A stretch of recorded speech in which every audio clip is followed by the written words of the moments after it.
Well, hello everybody. Neil Foley from the Business Growth Club here. We're very fortunate today to have Natalie Chapman with us from Trusted Wills and Probate Limited.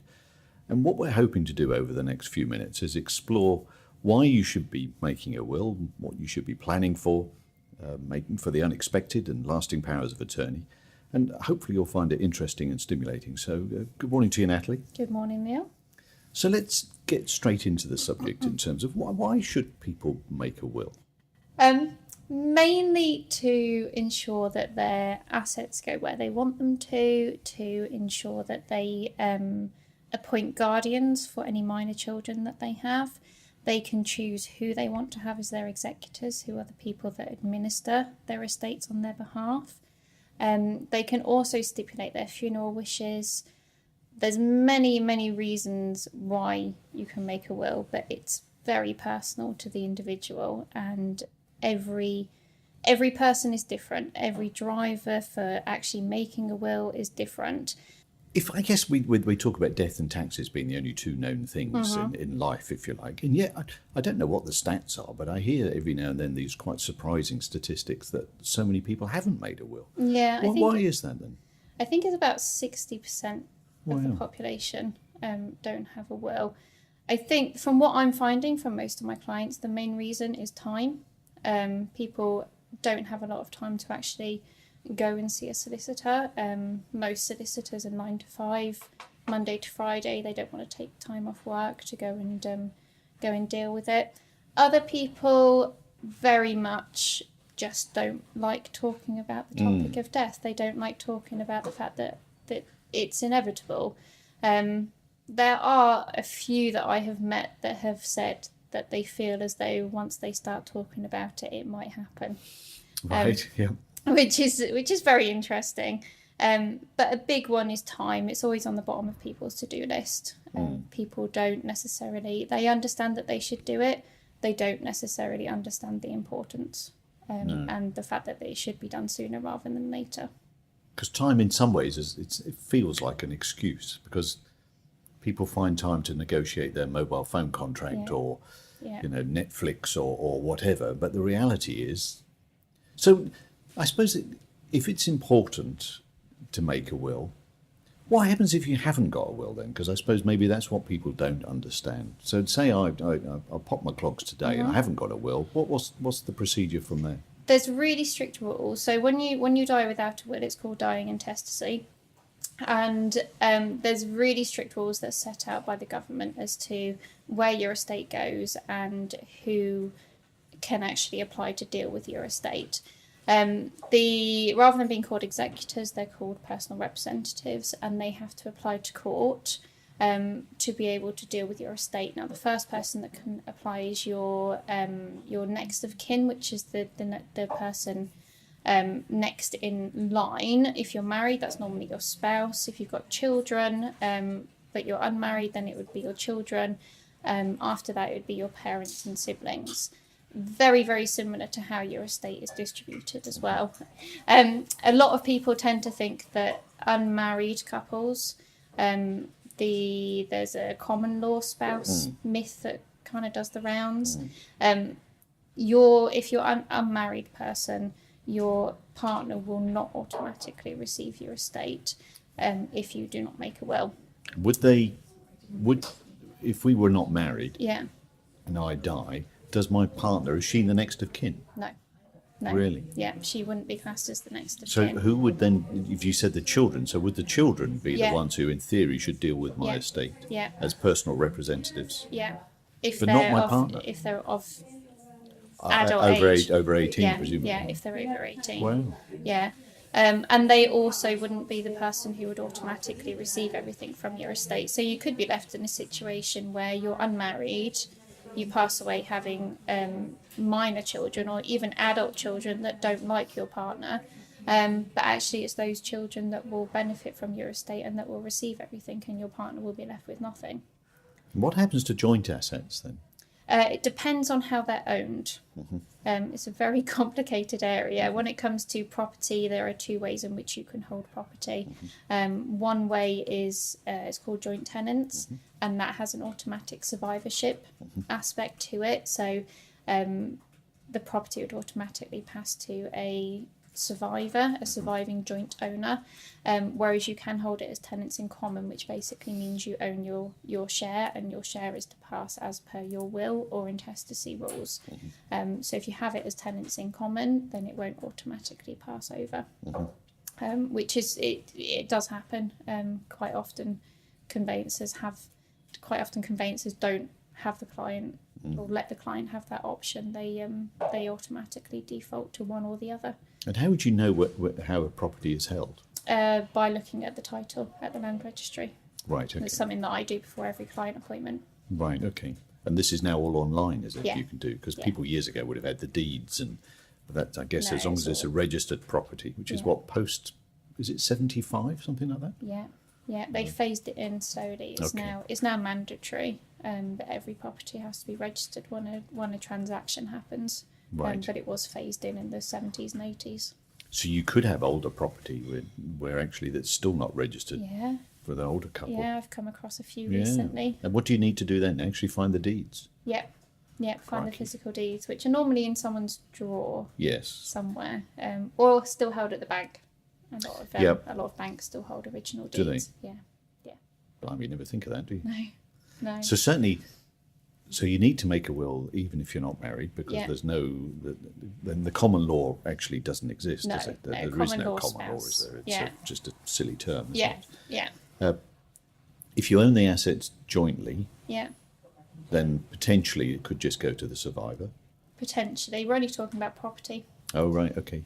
So it's only houses, land, etc. Bank accounts, things like that would be completely different. Would they? Blimey. So, and if you've got no children, obviously there's a difference if you've got children or not. So if you've got no children, is it just saying, well, actually it doesn't really matter because it's all going to my and we're married, it's all going to go to my spouse anyway? Yeah, if you're married and you don't have children, then it will pass over to your spouse. Everything? Up to 450,000. And over that? It then goes half to your spouse and half to your next of kin. And the line is parents, siblings, I think it's grandparents after that, really? And then aunts and uncles. So it's even though there's just the two of us, it's not even automatic then that it's all going. No. So there is almost no circumstance where you shouldn't have a will. No. In the sense of everybody should. So I wonder if that's the real reason why people don't do it. Partly the jinx, and I can understand that to a degree. Yeah. Most of us won't walk under ladders, or when you become aware of things, I don't know, maybe you think you could jinx it, but actually I think they just don't realise the implications. No, they don't. It's a very complicated area. It is a very complicated area, and people just don't want to think about it. There's multiple companies online where you can go on and write your will online. I have had a look at them to see how complicated it is, and actually within about the first 3 pages I just thought, people are either going to get bored of this or they won't actually understand what it all means. It is a very complicated area, and it is. I always joke with my clients and say that it's better to get it done professionally or get it written professionally, because you've got to come back. You can your executors can come back to me if I do it wrong. Having said that, it's still better to get professional advice anyway. It seems a bizarre thing, doesn't it, when you're dealing with something as crucial and as important, why you'd try and do it for 20 quid online. Or something from yourself. WH Smith's or whatever. It seems an odd thing to do, doesn't it? All the things to save money on, this doesn't sound like one of them, does it? No. There was an interesting statistic that came out last year that said the average court costs for a contested will, a contested DIY will, was about 20,000. Good God. On a typically £200,000 estate. Wowee. So you're talking 10% just in court, just to deal with a mistake in a DIY will, which is a huge chunk. Yeah, absolutely.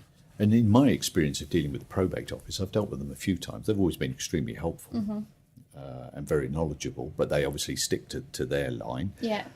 But I remember reading I can't remember what the exact statistic was, but of course with do-it-yourself and the rest of it, they're just open to more scrutiny, aren't they, in terms of how were they signed? Were they signed with two independent witnesses at the same time. Yeah. And, they have quite a line in questioning because they know that this is an area which is open to abuse. Yeah, definitely. I came across some wills the other day of a client who they gave them to me. I had a look at them, checked the witnesses, and they hadn't been witnessed correctly. Really? And they thought that they had valid wills for the last kind of 3 or 4 years. So yeah, that was a bit of a surprise for them. How did that happen? They just got one witness. Really? Yeah. Crikey. Yeah, they signed it with one witness. Vulnerable, aren't they? Yeah. What would happen in that case? Would the probate office then make a decision as to whether they thought it was valid or? No, it would be an invalid just will. Invalid, full stop. Yeah, invalid, full stop, and they would. It would be for the family members to dispute it, I guess. But yeah, it would be an invalid will, so they would have passed away in intestate. Blimey. What should people do about the storage of wills? Because again, you hear some statistics bandied around. There's quite a chunk of wills, aren't they, which in theory are never found. Yeah.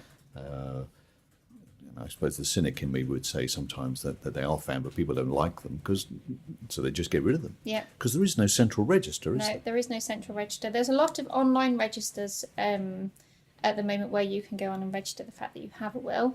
I use it for all of my clients. It doesn't give any details about the will. It just literally says that there is one in existence and the date in which it was made.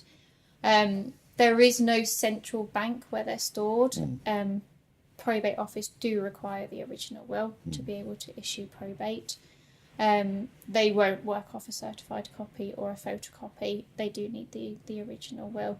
It's always best to have your will stored securely, preferably not in your safe in your home, because there is a vulnerability there that your family members may find it, don't like it, and do destroy it. So it's always better to store them elsewhere. I offer a storage service, so all of my clients' wills go into storage, and they get a little storage certificate from me, so that their executors can know where it is when they need him. And I know some European countries literally do have a central register, don't they? I know that Spain did, and we had an experience of that within the family where it was very clear that Dad's will was in Madrid. Yeah. And so I don't know why we don't do that. No, I don't either. Because you'd think it'd just be illogical. Although they have different laws in Spain. They've got the heirship, where you're almost forced to leave it to children or descendants. So yeah, they have different laws and views in other countries anyway. But I don't know why we don't have a central storage, but we don't. So you're open to vulnerabilities, not just the cynic in you saying about people ripping it up, but something as simple as a house fire. Would just wipe it out immediately if it's in a drawer somewhere. And people get confused, and I know going through my father's bits and bobs before he died relatively recently. We was going through his will, and he got very confused with it because he had an old will, but it had been superseded, and he thought, he had this vague recollection because, of course, it was done a long time ago. Yeah. But of course, your memory gets a bit blurred. Yeah. And by the time you're ill, then you're not necessarily thinking entirely logically either. So and we did find some old wills, but of course, in the back of your mind, think this can't still be the most recent one. And of course, then we found another one. Yeah. So people don't always destroy the old ones either. No, they don't, and it's always recommended that you do. Yeah. You should destroy your old ones and any copies as well, because anything like that is open to dispute. If somebody doesn't like what's in a will, but they actually like the previous version. It's basically giving them evidence to actually dispute it. Yeah, I had that with a client in a previous business where I had acted for them on a variety of occasions. She had a stroke, and she was found by her brother, and she always had a difficult relationship with her brother. But I'd never met the brother, but I'd known her for probably 10 years or so, her and her husband. Husband died. She then had a stroke. Brother found her, called the police, who broke into the house and everything else. And poor lady was severely ill. But he then spent the rest of the day going through her possessions. and actually found the will, Right. which did leave him some money, but didn't leave him everything. Right. And he actually called me and phoned me while she was in the hospital Yeah. to talk about the will. Oh my word. And you had to say, crikey, they talk about money being difficult within families. Yeah. And he was really miffed because he'd seen it and realised he was only getting a percentage rather than all of it. Yeah. Really awkward conversations. And that's part of the reason why a lot of wills are disputed, because people don't talk about it. I've had clients who have said nobody will ever see this will until the day that I die. And I've said, is that the best way to go with it? Is it not best to kind of make your family members aware of what you're doing? Because you are just opening yourself up to disputes. I can understand why some people do it. They have estranged children. There's many reasons why people exclude people or want to give them less. But actually just having those upfront conversations with them, it'll be uncomfortable, it will be awkward, but at least then they're less likely to dispute it because they know in advance. Know what's going on. Yeah. And if we talk about children for a second, Yeah. I know that it's often difficult to think of guardians, isn't it? Potential guardians. Yeah. That's not an easy subject, is it? No, not at Because if you think of the reality of it, somebody's got to look after your kids. Yeah. Financially, that's a burden. Yeah. Logistically, could be difficult because unless they're local. So, how do you get round those problems? Everybody is individual. Everyone's personal with their choice of guardian. I can't really advise somebody on who to choose, although quite a few of my clients like to put me in that position. It's a very difficult topic. I personally struggled when we had the twins to choose the most appropriate person. I have my family live away. So it's quite difficult, and Darren's an only child. So it's quite difficult for us, and we still, to be honest, we're still struggling with our choice of guardian, although we do have our wills, obviously, with a guardian choice in it. A lot of people automatically default to their parents for guardian, which is fine, but obviously it depends on how old mum and dad are. And whilst they probably say that they're happy and willing to do it, would they be happy and willing at 70, 80 years old to deal with a teenager? Probably not so much. You do have the option to be able to put in a reserve guardian. So if people are very insistent on having their parents as their guardians, I normally just say let's put in a reserve just in case mum and dad aren't up for it. So we just pop in a reserve. Which is normally a friend or a relative, a sibling. But yeah, it's a difficult topic. I've gotten quite a few people who want to make their will, but they're putting it off because they don't know. That doesn't make any sense, does it? No, because they don't know who to have as guardian. Because what they're saying essentially is, I can't decide, so I'll leave it to the social services. Yeah. Which none of us would really say, because the social services wouldn't know your children or know the family or anything. No. So they'd be better off making a decision, even if it's not the definitive one, and then reviewing, wouldn't they? Yeah. Because you can amend a will, can't you? Yep, you can change your will as often as you like. It's either rewriting or just a codicil. I prefer to do a rewrite. Okay. Just going back to the storage discussion. If somebody you have your will and then you have a codicil, which is a separate document, that codicil can easily become lost or so you don't destroyed. Attach it to the will. It can still easily be detached. True. So professionally and personally, I prefer to just rewrite the will. Rewrite. Yeah, even if it's just a case of swapping out some names, I'd rather just rewrite the whole will. And indeed, probate office don't like things being stapled to wills, do they? Because of that very point, you're not quite 100% sure what was there. Yeah. There have been cases where there's been staple marks in a document, but no document attached to it. And the probate office have queried it, and family members have said yes, there was, and other family members have said no, there wasn't, and it's gone to court over it. So yeah, I prefer to make a whole new will. It's fresher, it's cleaner, it's easier to just do that.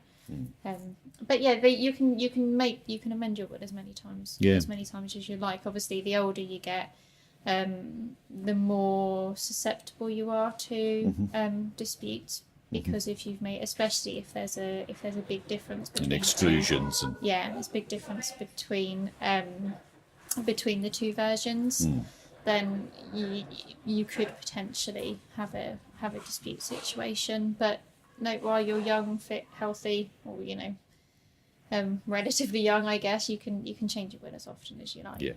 I mean, it always starts off, this is my last will and testament. I revoke all others, isn't it? Yeah, definitely. Well, I know wills is part of what we should be doing in terms of death, but obviously we also should be dealing with issues of capacity. So that when you're alive and not for death. Yeah. And lasting powers of attorney have been around a little while now. Yeah, they have. Are they proving more popular? They are, and actually the registration fee has just been decreased by the government. That's an unusual step, isn't it? Yes. So it was £110 per document. It's now gone down to 82. Okay.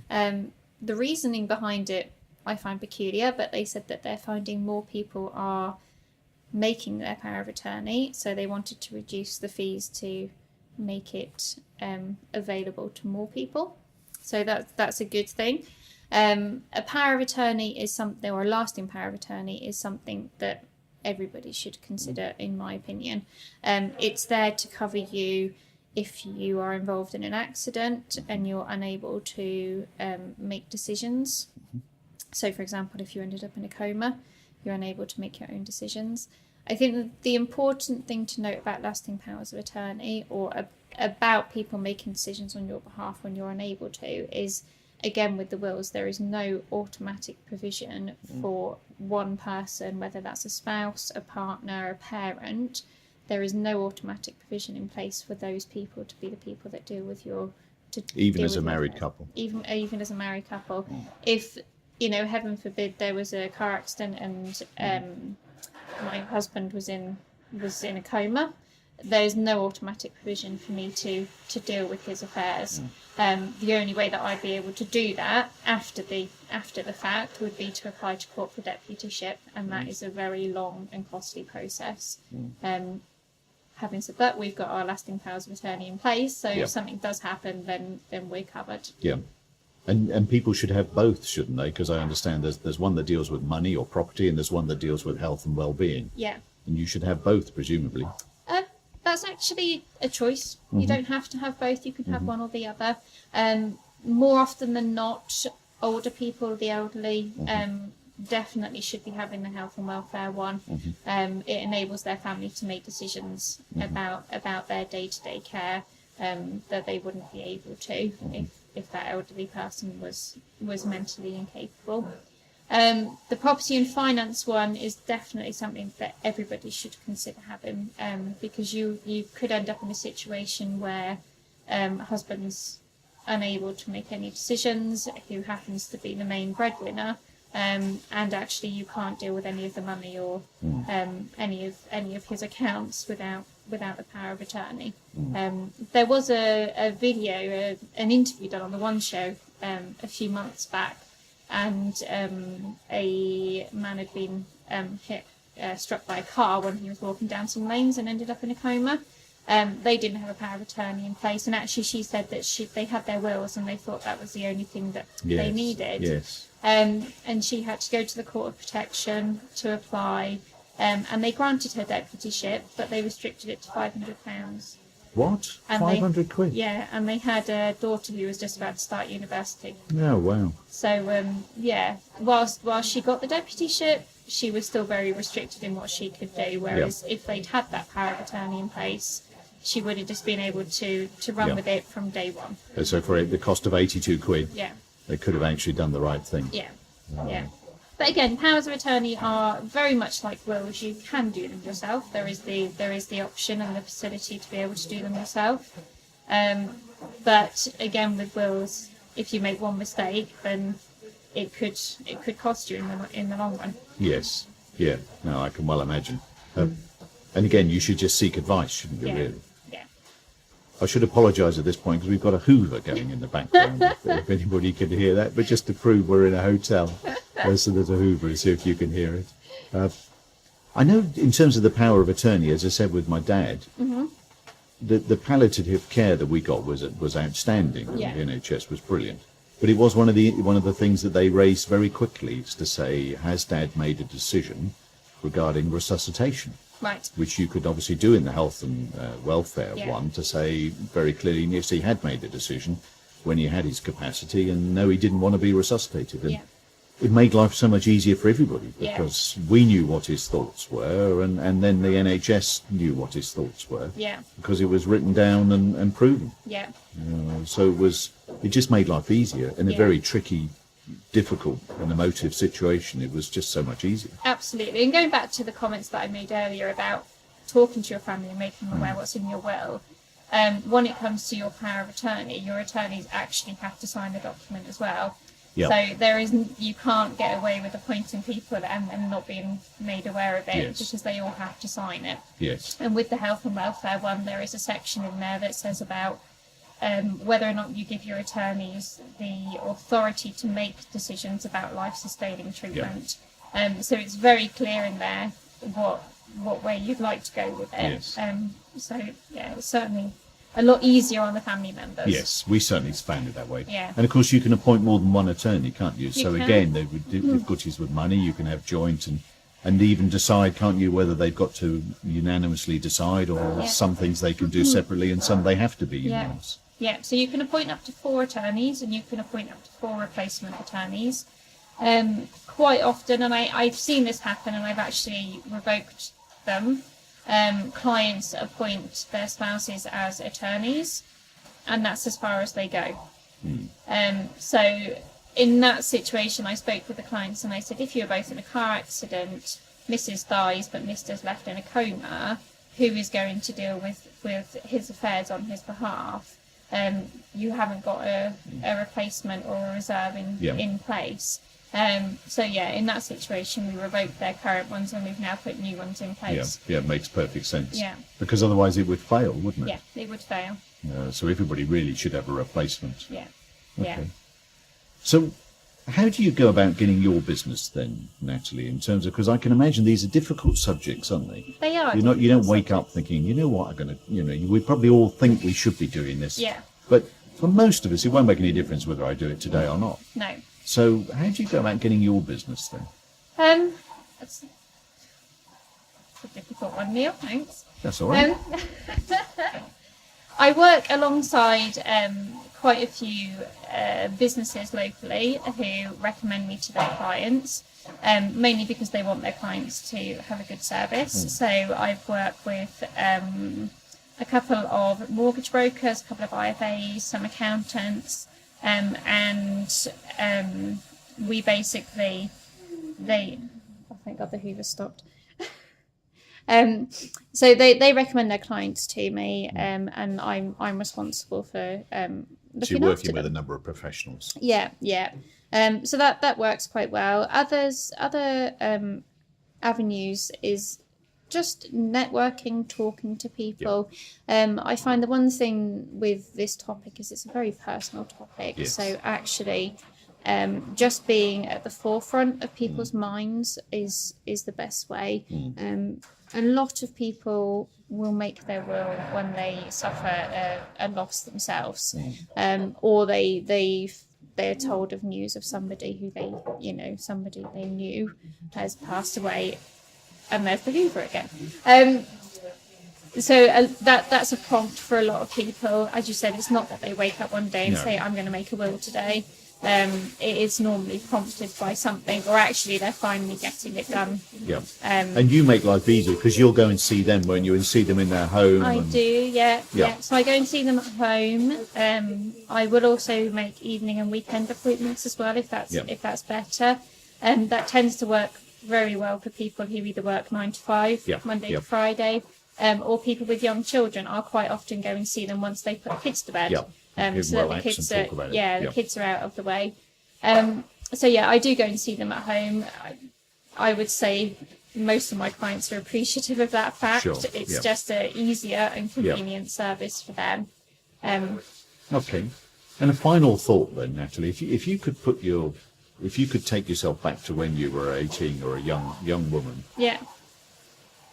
What advice would you give yourself What would you say to yourself now? Now you're a little bit older and a little bit more worldly wise. Think about the inevitable. Okay. Definitely. I've been doing this for about 3.5, 4 years. What they teach you in a textbook when you're learning all of this is not actually what happens in real life. I have seen many clients come to me with many different problems, and they don't necessarily think about things logically because there's a lot of emotion involved, and many people actually don't want to think about death because they don't see it as something that will happen to them. Happens to other people, doesn't it? Yeah, it happens to everybody else, but not them. Same with mental incapacity as well. A lot of people won't consider making a lasting power of attorney because they don't consider themselves old enough to do it. But things are inevitable. Death is inevitable. You see car accidents all the time happening. It just takes a split second for everything to change. And seeing the other side, what happens to an estate when somebody dies without a will is heartbreaking, actually. Dealing with those families and the stress that they have to go through is actually heartbreaking for them, especially if there's young children involved as well. Yeah. And capacity is one of those things that can come and go, isn't it? You don't have to lose it automatically forever. No. You could get your capacity back at some point. Yeah. Yeah, I had a friend a few years back who she had very young children, 3-year-old and a 1-year-old at the time, very similar to the time when I had my children, and she actually unexpectedly had a bleed on the brain and ended up in a coma for 3 months at 27 years old. Good God. So yeah, it's a bit of an eye opener. Yeah, no, very much so. But until you've experienced something like that, you wouldn't necessarily think about it. No, absolutely. We're all just busy, aren't we? Yeah. Well, thank you very much, Natalie. It's been really useful. I hope everybody's enjoyed that. We'll put the Natalie's website address at the bottom of the podcast. And so thanks very much for listening, and until next time, goodbye. Thank you very much, Neil.